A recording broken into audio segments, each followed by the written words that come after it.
নমস্কার বন্ধুরা, সবাই কেমন আছো? আশা করছি সবাই ভালো আছো। তো আমিও ভালো আছি। তো আজকে চলে আসলাম আরেকটি রেসিপি নিয়ে। তো আজকে বানাবো এই যে লোটে মাছের ভুনা। তো আমাদের এখানে তো সব সময় পাওয়া যায় না লোটে মাছ, আমাদের এখানে শুকনোটাই পাওয়া যায়। তো আজকে পেয়েছি। তো এই দেখো, আমি ঠিক ভালোভাবে বানাতেও পারি না লোটে মাছ, তো আমি এইভাবে বানিয়েছি।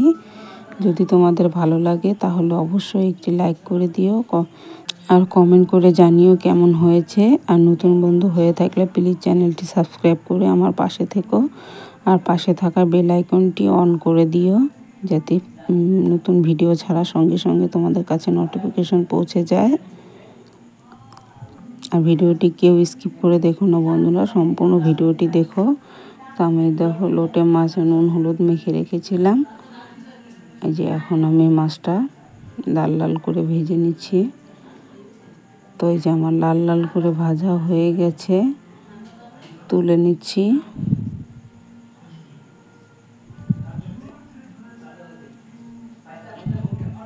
তো আমি সবকটা মাছ ভেজে নিয়েছি। কড়াইতে আর একটু তেল দিয়ে দিলাম, দিয়ে যে পেঁয়াজ কুচি করে নিয়েছি। এখানে আছে সর্ষে, জিরা, ধনিয়া, আর ওখানে আছে লঙ্কা, রসুন, আদা বাটা।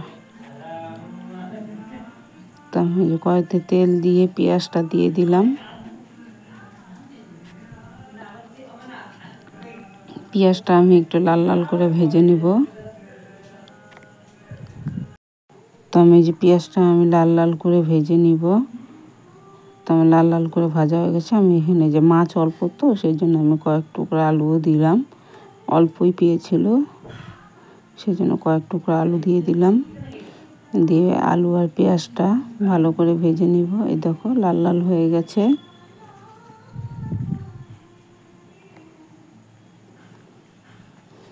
তো আমি লঙ্কা, রসুন আর আদা বাটাটা দিয়ে দিলাম, দিয়ে একটু নাড়াচাড়া করে নিব। নাড়াচাড়া করে সামান্য একটু জল দিয়ে এর মধ্যে দিয়ে দিব হলুদ গুঁড়ো,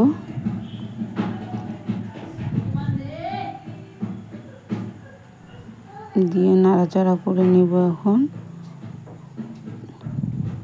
তো আমি এখন পরিমাণ মতো নুন দিয়ে দেব, দিয়ে একটু নাড়াচাড়া করে নিব। নাড়াচাড়া করে মশলার সঙ্গে আলুর সঙ্গে মিলিয়ে নিয়ে এখন এই সর্ষে বাটাটা দিয়ে দিব।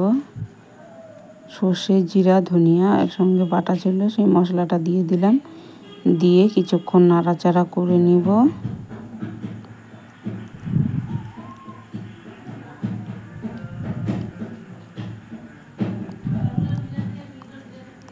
নাড়াচাড়া করে খুব ভালো করে মশলাটা কষিয়ে নিব।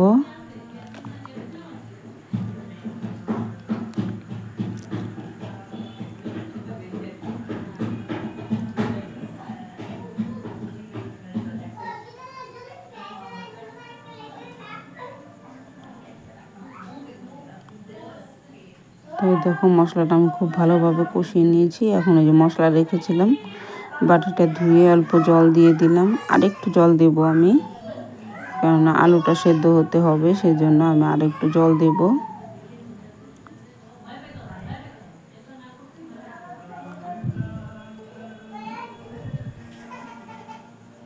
তো আমি আরেকটু জল দিয়ে দিয়েছিলাম। এখন এই যে মাছটা দিয়ে দিলাম। মাছটা দিয়ে হালকাভাবে একটু নেড়ে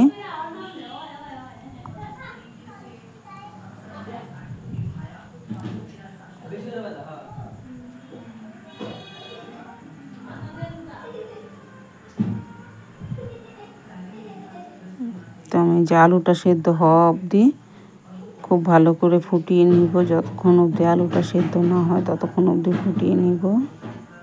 এই দেখো বন্ধুরা, আমি আলুটা সেদ্ধ হওয়া অবধি খুব ভালো করে। বন্ধুরা, ভিডিওটি কোথাও যদি একটু ভালো লেগে থাকে তাহলে অবশ্যই কমেন্ট করে জানিও। তো আমার রান্নার রেসিপিটা একদম মাখো মাখো হয়ে গেছে। তো আমি একটু ধনিয়া পাতা দিয়ে দিলাম, দিয়ে এখন আমি নামিয়ে নেব। এই রেসিপিটা একদম গরম ভাতের সঙ্গে, আর কিছুই লাগবে না। তো আমাদের এখানে তো লোটে মাছ পাওয়া যায় না, তো এটা পেয়েছে, তা আমরা রান্না করেছি। তোমরা একবার এইভাবে রান্না করে দেখো কেমন লাগে খেতে। আমার কাছে তো খুব ভালো লেগেছিল। বন্ধুরা, ভিডিওটি এতক্ষণ দেখার জন্য অসংখ্য অসংখ্য ধন্যবাদ সবাইকে।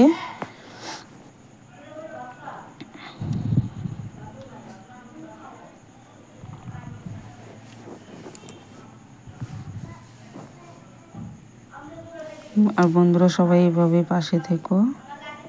ধন্যবাদ সবাইকে।